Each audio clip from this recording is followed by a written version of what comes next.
viability and safety of nuclear energy is a topic being discussed fervently through media outlets such as television and newspapers, due to the recent disaster in Fukushima, Japan.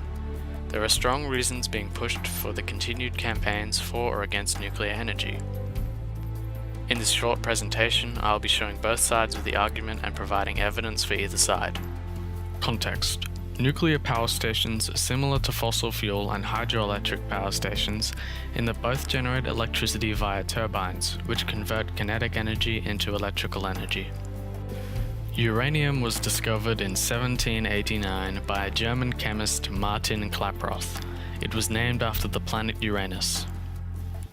Pierre and Marie Curie gave the name radioactivity to ionizing radiation.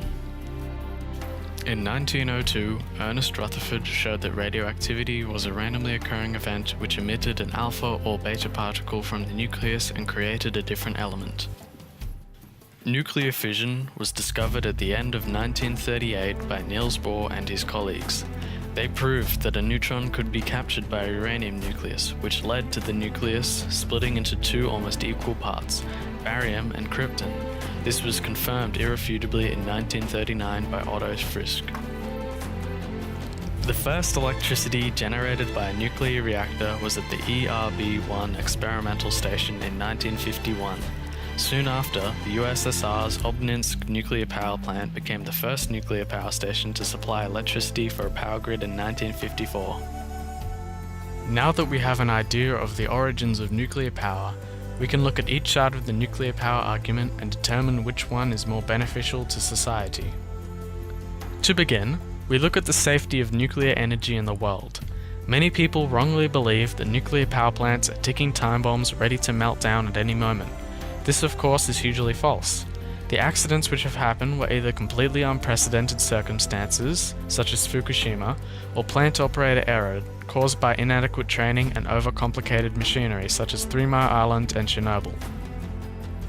It is falsely believed that there have been catastrophic losses of life because of these accidents, the worst being Chernobyl, which caused the evacuation of 135,000 people and the immediate death of 31 workers.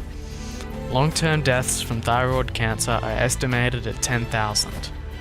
While this is a tragic accident, the collective death toll is extremely small compared to that of other sources of electricity.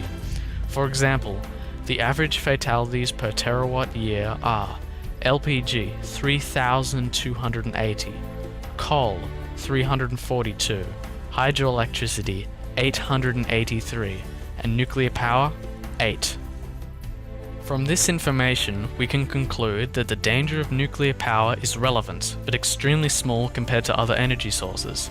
New technology and fail-safes make nuclear energy a reliable and highly safe source of electricity for the world. Nuclear energy is an extremely efficient energy source. Uranium fuel has an energy-to-weight ratio tens of thousands of times higher than coal. The mining and transportation is much cheaper than fossil fuel transport due to its compactedness. Many see nuclear power as 100% environmentally friendly. This unfortunately is not completely true.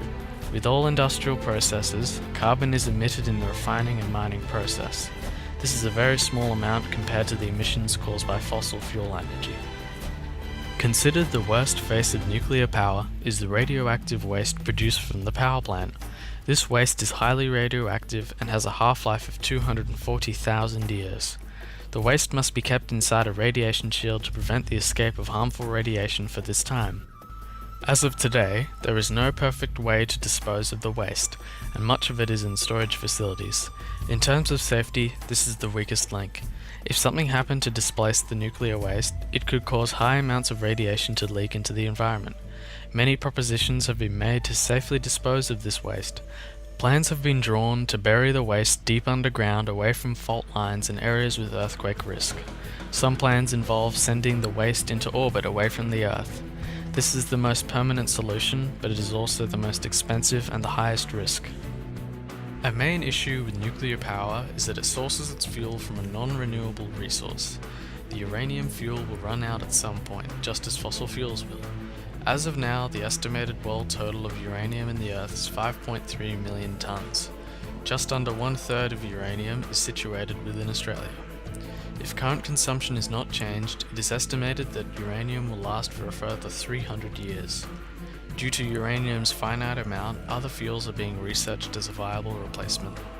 So far, it appears that thorium is the key. Thorium is in much higher supply and is much safer. The waste produced from a thorium power plant would have a radioactive half-life of less than 100 years. In conclusion, I believe that nuclear energy is a very complicated process that should be respected. I believe that it is a much more reliable and more environmentally friendly alternative to all other forms of electricity production. The fact is that the continued use of vast amounts of fossil fuel could lead to catastrophic environmental and health problems. While this fact stands, there is a much higher potential, not chance, for a major accident to happen. There is no perfect solution to our electricity-hungry society, but I think that the continued use and innovation in